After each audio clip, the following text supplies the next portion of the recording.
In this video, we're going to be going over the top problems for the second generation Chevy Silverado.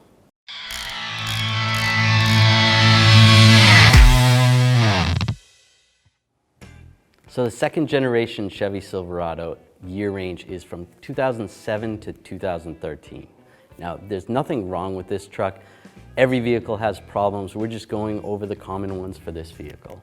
Number one, engine reduced power light on your dash or check engine light with a code P2135, which is a throttle body issue. There could be other throttle body codes as well, but that's the most common. Your throttle body is located right here. The throttle body is going to control the airflow that goes into the intake into the engine. And when you step on the accelerator, that's going to open up the throttle blade. When you let off the accelerator, it's going to close it. So there's a motor in there that controls the blade to open, but there's also two sensors. And what the two sensors do is the PCM is going to monitor those two sensors to make sure where the throttle blade is. And if those sensors don't agree, the computer doesn't like it, it sets that code. There's always that possibility. It could be a wire or a connector, but most of the time it's the actual throttle body and it's the sensor on the side. To replace it, you just pull the snorkel off. There's some nuts that hold it on. Take that, disconnect the connector, put the new one on, put a new gasket on, put this back on, and reprogram it, and you should be good to go. Number two, the brake light switch. Not only can your brake light switch cause the rear lights to stay on or not work at all, but it could also cause some other problems, like your cruise control may not work, or you might have an ABS light on. The brake light switch is connected to the brake pedal assembly. Up top there, there is a screw that screws it in. There should be a clip on there. Take the clip off, you can slide it off. There's a connector with 4 wires on it.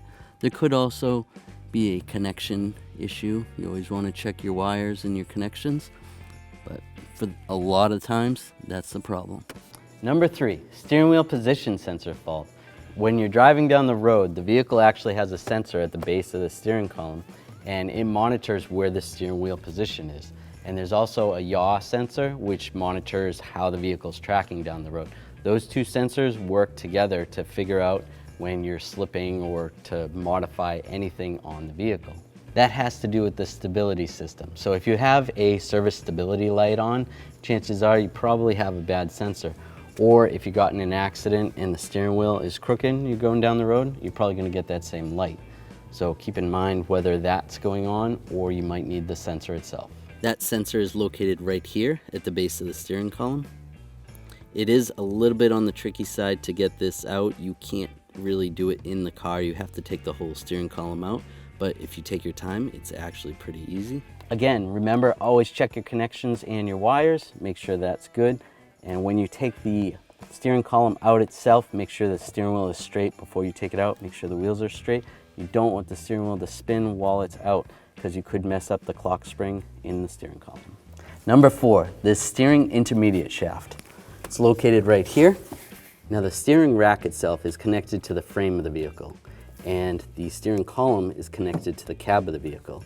Now you have this intermediate shaft that telescopes in and out, and when it does that, sometimes it makes noise. Sometimes they wear, there is grease in there.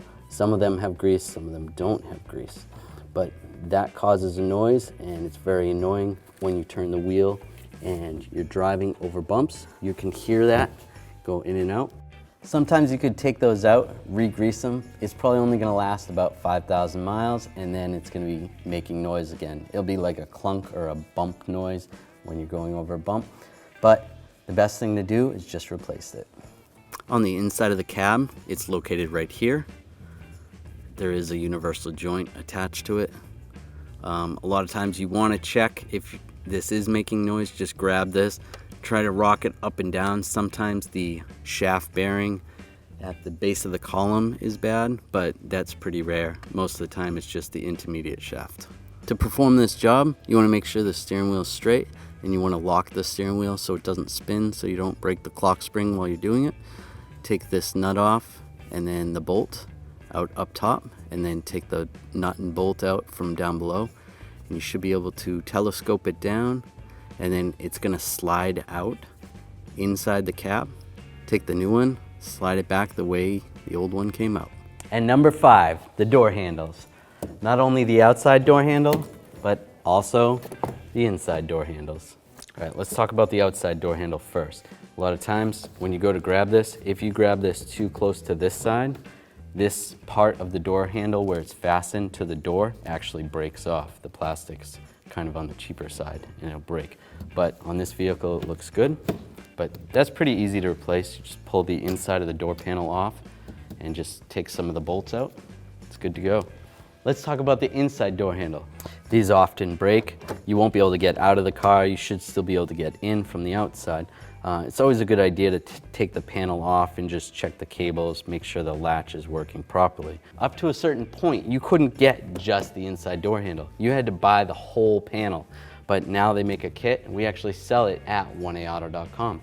Take the panel off, take the old door handle out, put the new one in, you're good to go. We hope you enjoyed this video. Make sure you subscribe to our channel, ring the bell, and turn on all notifications so you don't miss any of our videos.